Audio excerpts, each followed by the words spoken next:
Happening now, protesters take to the streets calling out city leaders about homelessness locally, and human remains were found along the lake in Dunkirk. We have the latest in a police investigation. Plus, our special report continues as we outline solutions to help migrants immigrating to Jamestown. Live and on demand, this is WNY News Now. And thank you for joining us for WNY News Now. I'm Justin Gould. All those stories and much more are coming up. But first, Jamestown residents took to the streets in protest, seeking to hold local lawmakers accountable for what they're calling the lack of support for our city's homeless.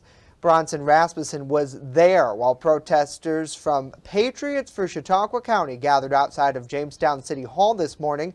He joins us live now in the newsroom with the latest. Bronson? Justin, just weeks ago, the second of two Code Blue emergency shelters opened at half capacity after a month's delay. One organizer and protester, Seth Vidkis, tells us more should be done. What is he doing more than this opening up a shelter, in the middle, this was started,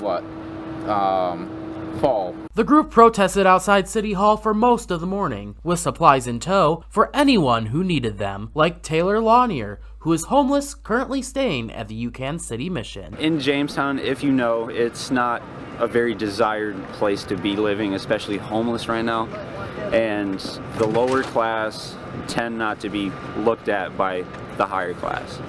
And just seeing people like this doing it out of their kind heart, it makes me think that there's still hope in life. Protesters demand a more permanent housing solution. Once you're in that survival mode, you're not thinking about getting a job. You're thinking about staying warm. You're worrying about where you're going to get your next meal from. And so the first thing would be, get temporary housing. For some, they hope that lawmakers will rethink what to do next. In my opinion, as a 23-year-old homeless man, I would like to think that this gives the city a standpoint, just a little standpoint of what the average homeless person would be going through.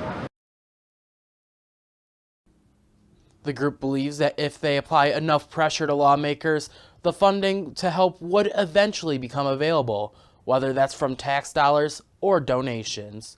Live in the newsroom, Bronson Rasmussen, WNY News Now. All right, Bronson, thank you. Human remains were recovered along the Lake Erie shoreline in Chautauqua County.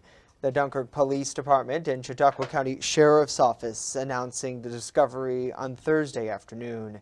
The deceased male was located near the shore of Lake Erie by the Canandaigua Creek in the town of Dunkirk. The individual appeared to have been deceased for a significant amount of time, and deputies said has not yet been identified. The remains will now be sent for an autopsy as an investigation continues. And a wanted Jamestown man allegedly took advantage of Thursday morning's blackout, with police accusing him of trying to break into vehicles and residences. During the citywide power outage, Omar Rosado was arrested after police received a call about a suspicious man running through backyards. Numerous residents accused Rosado of trying to enter parked vehicles and residences. Police officers recognized the 37-year-old as having an active domestic violence warrant.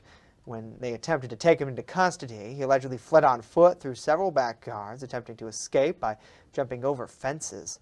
He was quickly caught, however, placed into custody, and now being held on Jamestown City Jail, pending arraignment.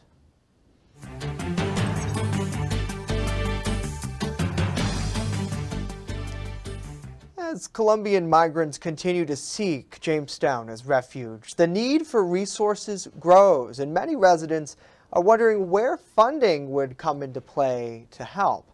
Our special report continues today as we hear from Jamestown Mayor Eddie Sundquist, who says the need for assistance will be the greatest while migrants are waiting for their working papers. Julia Gress continues our special report. These are asylum seekers. These are individuals that have come over the U.S. border. They have made Jamestown their home while they wait for their specific court date for asylum determination. So these individuals are here, they're legally allowed to be here, and they're in a spot where they're having some trouble themselves. Most migrants, officials say, have skills, trades, and want to work. Once they receive the proper paperwork, Mayor Eddie Sundquist believes there are more than enough local jobs available to support them. Until then, however, these migrants are in need of food and housing. If you don't have an ID, you cannot participate in the food bank that is offered in Western New York. They require an ID. You don't have that, you've got to look elsewhere just to get a couple days' supply of food. So far, the mayor has not had any luck obtaining funding either through New York State or federally. So there are some federal programs that I've had some conversations with Senator Schumer's office. There are some programs through FEMA that are available to individuals that have been released from DHS custody. So those are for funds that are expended. So the agencies that are working with these individuals can apply for reimbursement for funds that have been expended or spent on helping to house, feed, or provide services. Some government programs, such as the Welcome Corps, would allow U.S. residents to help resettle refugees. It is currently unclear whether this program would apply to those Colombian asylum seekers as well. The mayor encourages members of the community, churches, and nonprofits to open their doors and their hearts to these new community members. Jamestown was built on immigration, right? We were built on having my own family, right? Swedes, Italians, Polish come and help build this city and go through that process. In many cases, these individuals are doing the same thing. Just as it happened 100 years ago, migrants in Jamestown seek to fill existing needs and create their own opportunities that will diversify the city. The reality is that's where our city has thrived. That's where we found the most innovation as a city, was from our immigrant population coming in, bringing in trades, bringing in skills. And that's what moved us forward. Julia Gress, WNY News Now. Julia, thank you. Now, Mayor Sundquist goes on to say that one of the reasons these migrants likely chose Jamestown is because it's full of four seasons, a welcoming community, low cost of living, and plentiful job opportunities. Spanish speakers significantly do well here, he says, because of the existing Hispanic population, as well as the programs in the city to learn English. On Monday, part 3 of our series will focus on how Jamestown Public Schools are helping migrant children transition to life in America. Well, now let's transition to the weather out there. Speaking of four seasons, it's on display today as a winter weather advisory is in effect for much of our viewing area. Chief Forecaster Andrew Stevenson joining us with more on this. And Andrew, it was a pretty slick commute out there, at least for me on Interstate 86. Say for a lot of these immigrants, they're coming up from the south. They probably never experienced snow before, so this is probably their first time seeing some snow. We have a winter weather advisory in place. That's for Chautauqua, Cattaraugus, Southern Erie, and Wyoming County, as well as Southern Erie County in Pennsylvania. That winter weather advisory will run until 1 a.m. Saturday morning. Could see a couple more inches of snow, mainly across the highest elevations. The first defense Doppler radar shows us the rain and snow showers across the region this morning. Some of that is starting to taper off, and then those snow showers will focus across the Chautauqua Ridge and the highest hilltops. Sometime yesterday afternoon, the weather station at the Jamestown Airport went down, so we do not have high temperatures and low temperatures for yesterday. But the record high for today was 59, set back in 1907, and the record low was -19, set back in 1994. So for the rest of the afternoon out there, mainly cloudy skies with wet snow showers. 2 to 4 inches of snow across the Chautauqua Ridge and the highest hilltops. It will be breezy today, especially near the lakeshore, with a west wind of 15 to 20 miles per hour and gusts as high as 35 miles per hour. And temperatures today will range in the low to mid 30s. I'll have a look at that full weather forecast coming up for the weekend in just a few minutes, Justin. All right, Andrew, thank you very much. As we continue, DeMar Hamlin, well, he's out of the hospital, but not out of recovery just yet. His representatives say he still has a pretty long road ahead of him. But first, an advisory group assembled to draft ideas for Chautauqua Lake protection efforts was dissolved last night. We take a look at what caused this group to shut down when we come back.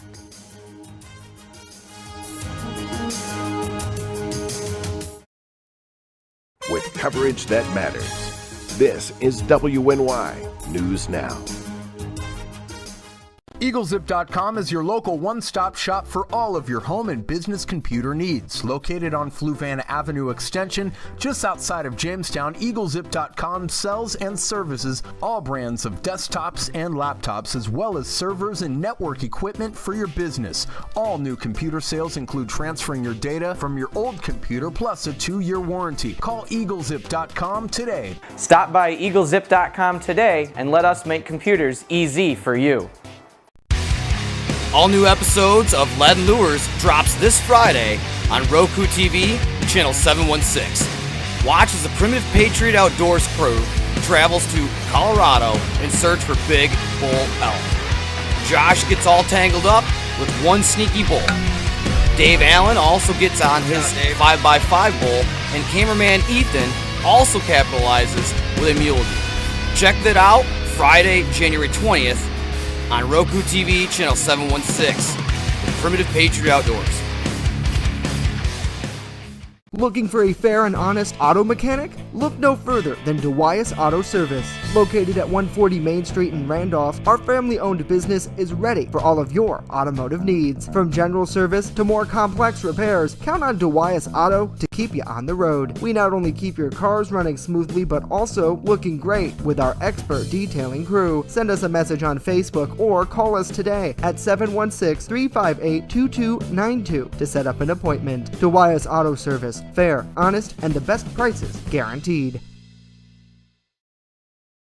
You're watching WNY News Now, where coverage comes first. Leaders in Fredonia are hoping to put a stop to the infrastructure problems which have been plaguing the community in recent years. Our Jackson Hickey explains. The Village of Fredonia's Board of Trustees held a special meeting Thursday evening to discuss potential solutions to the ongoing deterioration of the community's water system. Concern in recent years has surrounded the issue of losing money in the process of selling water to customers, which trustee John Esperson argues is due in large part to the high cost of water production. This probably doesn't answer why we're going to lose $750,000 to $1 million this year in water. I think that's attributed to the fact that it costs $6.68 to produce 1,000 gallons, and we're charging $4.80 or something for 1,000 gallons.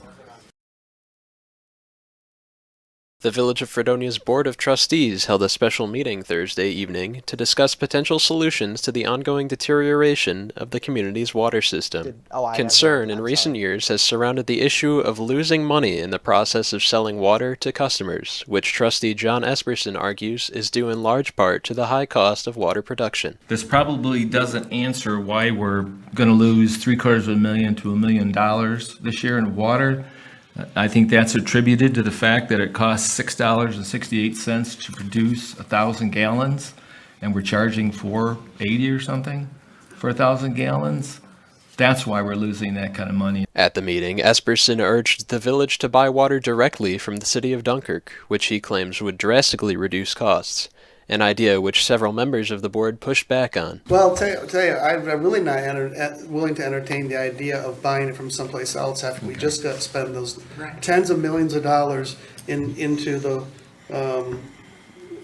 the filtration plant. So you're going to waste everybody's money by turning that off? The issue of incomplete metering, along with leaking water mains, was pointed to as the culprit by Mayor Doug Essick, who argued that repairing the network should be the immediate priority. I said, until we get the situation of our water loss under control, like 40 or 50% water loss, I would never entertain the idea of buying water that you pay every single ounce for from somebody else when we have these losses.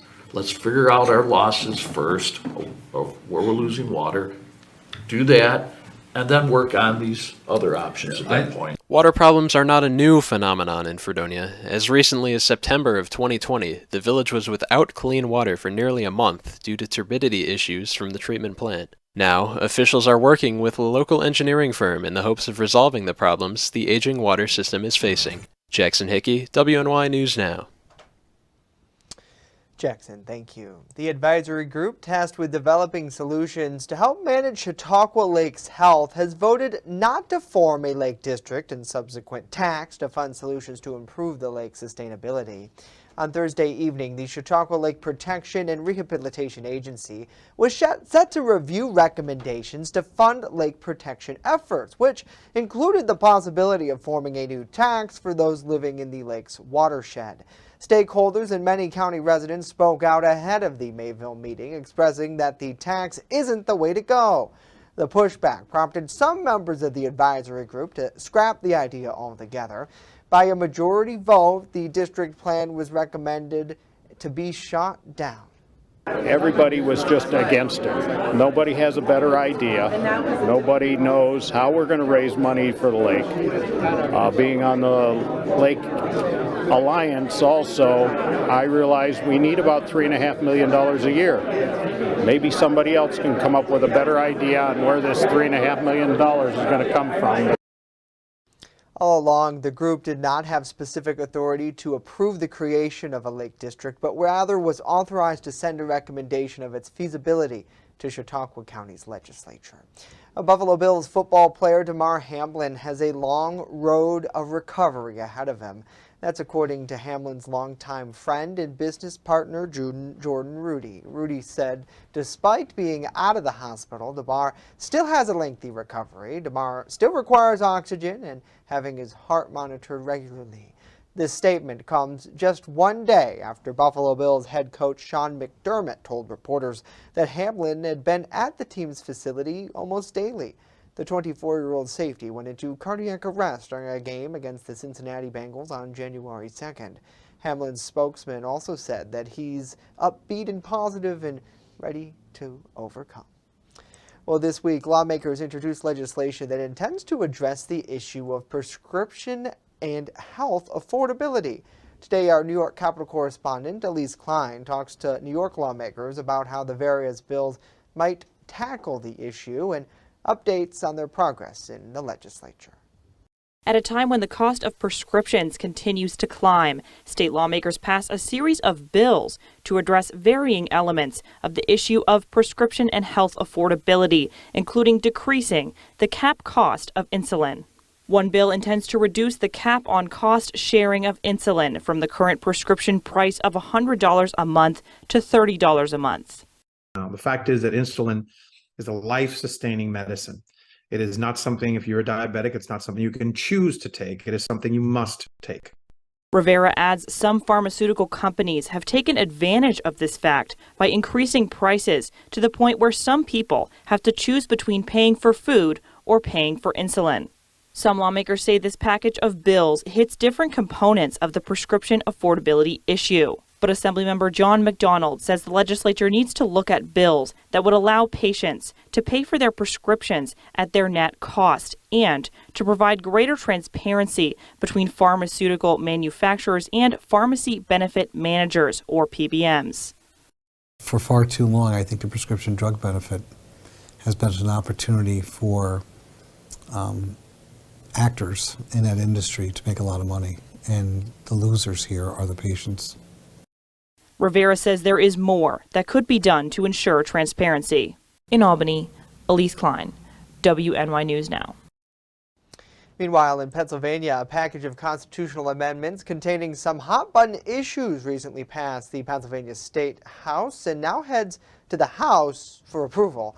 One of the amendments is a voter ID. Republican State Senator Dan Laughlin of Erie is a sponsor of the proposed voter ID amendment. He says 75 to 80% of American voters are in favor of a voter ID. Those opposed to the proposal say it's extremely unclear and could lead to a lack of statewide uniformity. But Senator Laughlin says it could actually streamline the voting process while restoring trust. And our concern, of course, is A, that it becomes a patchwork, that there's no clear direction, that they're doing this differently. I don't see it that way at all.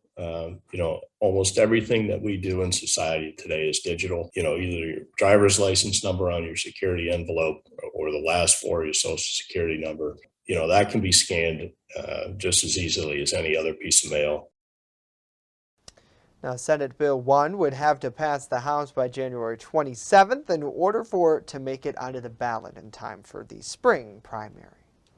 Well, coming up, our favorite Friday segment, it's the Pet of the Week with a new adoptable furry friend from the Chautauqua County Humane Society. And later, the Prendergast Library hosting some pretty fun events for kiddos this winter. We'll check in with one of them that aims to foster reading. But first, Andrew joins us once again with a full look at our weather. Stay with us.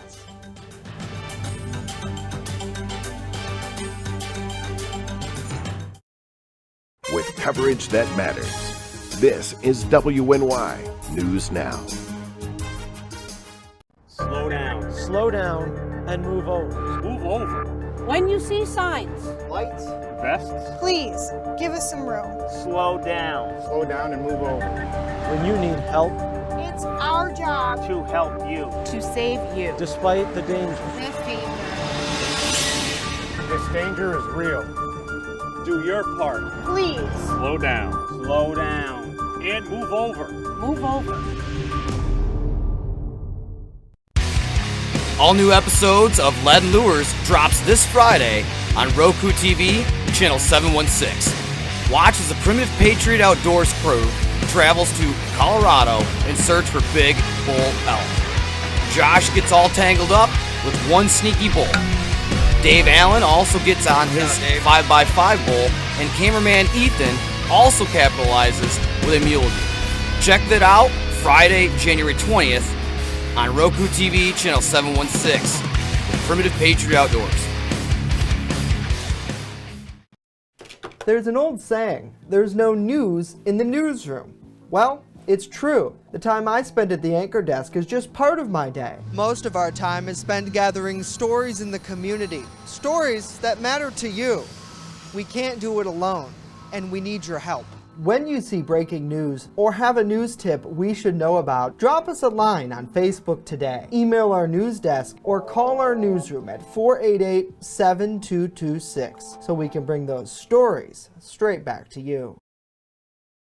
Fast, accurate, and everyday. First Defense Weather. Welcome back to WNY News Now at noon. Currently in downtown Jamestown, we have a few light snow flurries out there. 33 degrees was the temperature at the Jamestown Airport at the noon hour, with a west wind of 16 miles per hour, a wind gust being reported of 24 miles per hour, and it feels like 23 degrees out there. Here's what's happening across the northeast. Right now, low pressure moved across the region last night. Currently sits in upstate New York, bringing in a few rain and snow showers across the region. What you don't see is high pressure to our southwest. That's going to move to our south tomorrow, and that's going to dry us out at least for the first half of the week. And here's a look at the NOAA 8 to 14 day temperature outlook that takes us from the end of January into the beginning of February, which favors near normal temperatures across the northeast and below average temperatures out to our west. So it looks like the warmer air will stay to our south, the colder air to our west, and will be just about normal as we head into the beginning of February. Let's take you through future scan over the next 48 hours. The rest of the afternoon out there, mainly cloudy skies with some snow showers. Those snow showers will begin to taper off as we head into tonight and tomorrow as high pressure builds into our south. That's going to lead us with mainly cloudy skies through much of the day tomorrow, but nothing in the way of any rain or snow showers. And then our next system will begin to arrive on Sunday as it moves up to the east coast. That's going to bring some rain and snow to the region Sunday into Monday. Snowfall totals through Sunday morning, not really expecting much, maybe an inch or less across the southern tier, with 3 to 4 inches of snow across the Chautauqua Ridge and the highest hilltops. Now the next 7 days from Ultimate Satellite Solutions, tomorrow will be in the low 30s. Now on Sunday we'll start the day off dry, but that east coast system will bring some rain and snow into the region. Sunday night into Monday we might get a few snowfall, minor accumulations Sunday night into Monday, but the heaviest precip will be off to our east. A few snow showers on Monday, a dry day on Tuesday, and then our storm system Wednesday into Thursday will bring some more wintry mix to the region with temperatures mainly in the low to mid 30s through much of next week. All right, Andrew, thank you very much. Well, in an effort to help our furry friends find a forever home, we're partnered with the folks at the Chautauqua County Humane Society for my favorite segment, the Pet of the Week. Brian Papalea has more about this week's featured furry friend. Hi Justin, it's Brian here at the Chautauqua County Humane Society, and I'm here with Clover. Clover is a cute little kitty who was a little shy at first, She was part of our foster program, and she was actually at my house. My daughter Erica fostered her for a few weeks, and she, like you can see, is a little bit shy. But once you get to know her, I know a little bit about her. She might not want me to tell you. She loves to ride in a pouch. My daughter Erica has a hoodie that has a pouch on it, and she loved to ride in that. She likes other cats. She had a great time with our cats, and she even liked our bunny. So if you're looking for a great cat, like Clover, you can come down to the shelter to meet Clover, or you can fill out an application online at chqhumane.org. And you are gonna always be happy you met this little love bug. Thank you, Justin. Yeah, Brian, thank you for such a beautiful pet today. And you can always warm them up when they're a little shy with more love, right? For more about our friend Clover or maybe other animals currently staying at the shelter, head on over to chqhumane.org. Well, coming up next, several free fun activity workshops for the kiddos are coming up at the Prendergast Library next week. How you can join in the fun.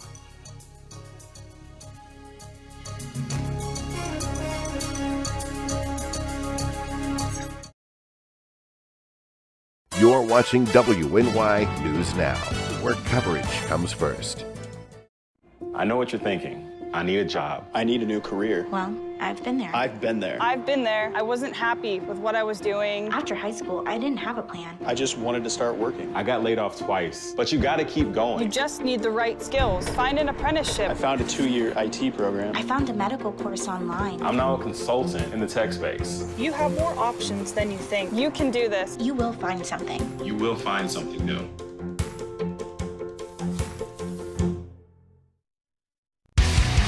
All new episodes of Lead and Lures drops this Friday on Roku TV, channel 716. Watch as the Primitive Patriot Outdoors crew travels to Colorado in search for big bull elk. Josh gets all tangled up with one sneaky bull. Dave Allen also gets on his 5x5 bull, and cameraman Ethan also capitalizes with a mule deer.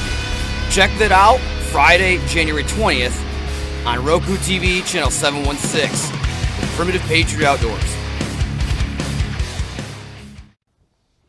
Welcome back. Finally here today, the Prendergast Library here in Jamestown, they've made it their mission to invest in child literacy. And later this month, they're hosting a free interactive activity using music to get kids interested in reading.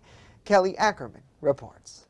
While there won't be school on Monday, January 30th in Jamestown, due to a superintendent's conference day, young students still have the opportunity to learn. The Prendergast Library has some family fun up their sleeve as they prepare to host 2 music workshops. At 11 a.m. and 1 p.m., the Community Music Project for children 6 and under features various instruments for kids to use, encouraging them to get up and move. Early literacy is really important, and we're always trying to help kids build those skills and make reading and other literacy activities fun and engaging.